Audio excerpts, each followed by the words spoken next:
mas eu queria perguntar uma avaliação mais pessoal sua sobre o julgamento que a gente vai ter aí no dia 7, como você bem disse.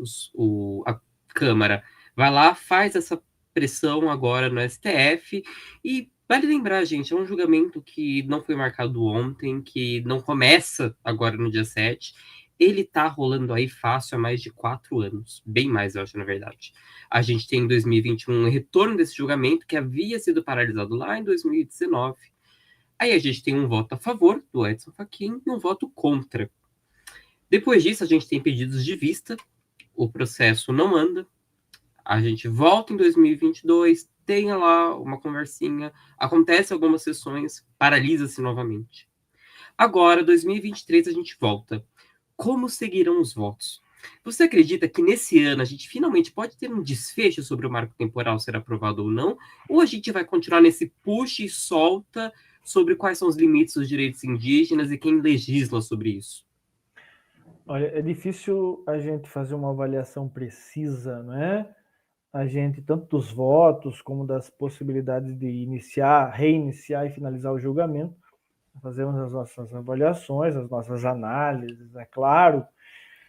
Nos deixa otimista essa análise que a gente faz, né? Mas não temos certeza de absolutamente nada.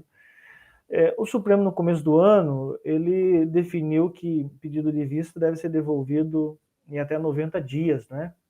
Então, se houver um pedido de vista na semana que vem, quando do retorno do processo ao julgamento, necessariamente o vistor tem que devolver no prazo de 90 dias.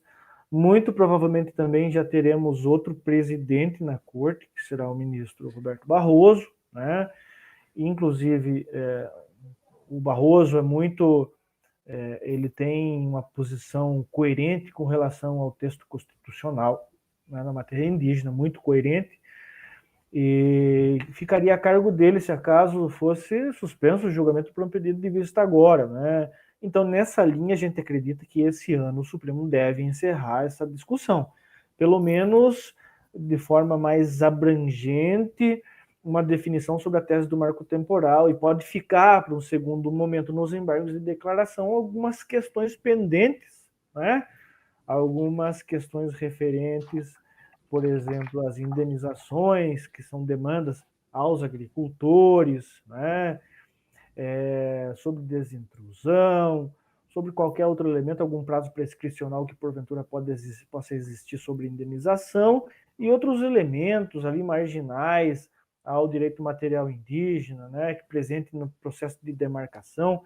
Isso pode ficar para um segundo momento, mas a definição central sobre tese, nós acreditamos que o Supremo defina esse ano, tá? Agora, com relação especialmente as posições em particular dos ministros, muito difícil de ter certeza. A gente tem avaliado nos últimos 5 anos, pelo menos, votos de ministros em determinadas linhas, que nos deixa otimista.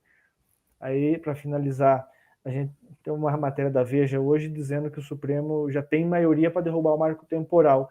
Não sei em qual base de sustentação para isso, porque os ministros estão muito fechados com relação às suas posições. A nossa avaliação é otimista porque a gente tem acompanhado o Supremo nos últimos anos, principalmente depois de 2017 para cá, quando julgou em 2017 duas ACOs, a tese utilizada foi a do indigenato, do direito originário, mas eram disputas iniciadas pela terra, né, anteriores a 88. Então não tinha implicação de marco temporal.